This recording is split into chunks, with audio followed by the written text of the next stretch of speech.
Accessories are an essential detail that could easily transform any outfit. From statement neck pieces to bedazzled earrings, you can easily switch up an outfit from formal to casual. You could be flamboyant or you can tone it down. I'm at Ariaba, a contemporary fine art jewelry brand, and I'll be talking to Linda Shodendi about her brand. I'm Jemima Osunde, and this is Fashion Insider.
Get to know you, Linda Shodendi. Tell me a little bit about yourself.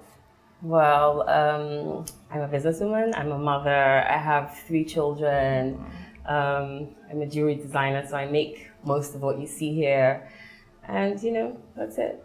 What did you study in the university? I studied international communications, so completely nothing to Nothing do to with do with what you're fashion. doing.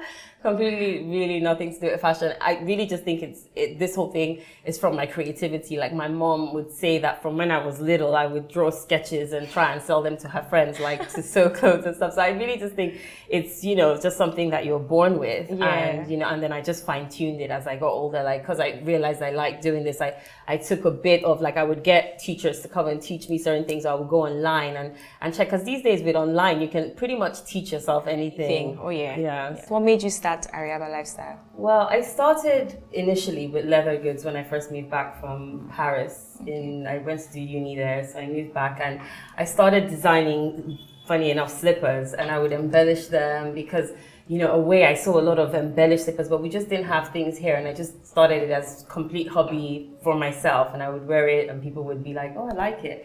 That's how it started.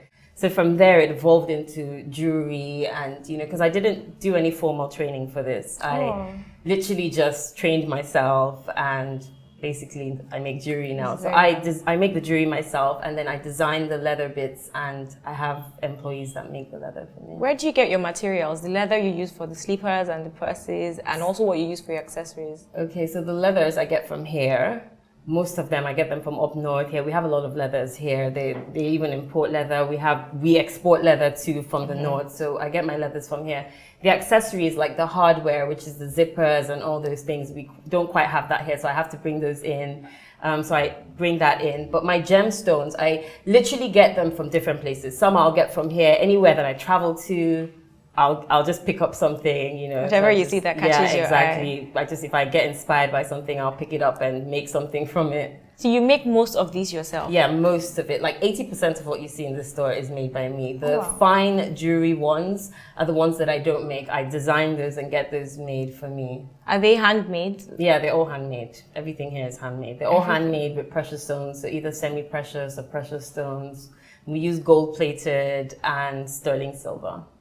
That's interesting. How long does it take on average to make a pair? Okay, so I have days, like there'll be days I'm not in the mood to make it and then the days that I am in the mood. So it depends on the piece. If it's like a simple piece, I can make from like spend a whole day to a few days making one item, or I could make like 5 items in a day. Depending on how detailed the item is. Okay. When you started out, did you think you were going to go beyond making the sleepers? Did you see this as the No, bigger I picture, actually or it just didn't. happened? It really just happened. I really didn't. It wasn't like, as I said, I didn't study it or anything. It was really just out of making things that I liked. And I've always been creative. So I like drawing, and in terms of using my hands, like I've just been like that since I was little. So it was part of my creativity, like a hobby. And then from there, as I said, people would just be like, oh, can I buy this from you? It's so nice. So a business started from there. I just thought, okay, why not, you know? What inspires your designs? Because, I mean, I'm looking around. They're all different. Like the earring I have on right now. Okay, so like, I have like 2 different collections. So I have like the fine jewelry, and then I've got like the gemstones, which I call Art Deco collection, because those are very, you know, artistic and like what you have on now. And so I get inspirations from anywhere. So it could literally be like a shape of a building. I'll see a building that has really nice architecture, and then I will go and, you know, sketch the lines in an earring and add stones to it. Or it could be like a flower. It could be anywhere. I could travel sometimes, like when you go to Italy, they've got really nice jewelry there. So when you're just walking down the coast, you'll see all the jewelry store. Those things give you inspiration. All the beautiful colors. Yeah.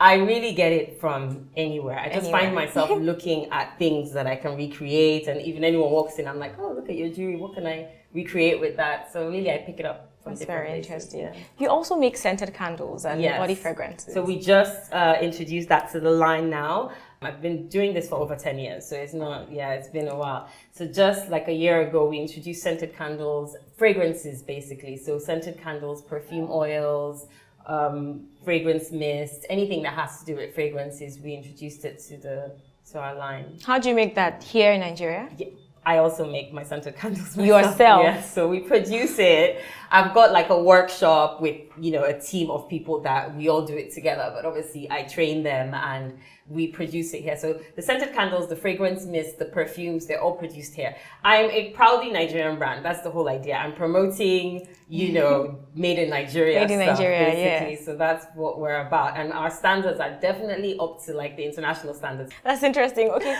You run everything in Nigeria, from production, outsourcing materials, selling.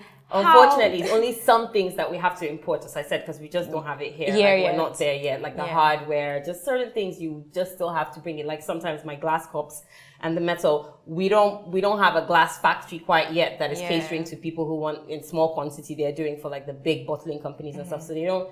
So for now, we're importing a few of the raw materials to use to produce the finished goods, but we'll get there one day. One day. How do you manage to keep your business flourishing?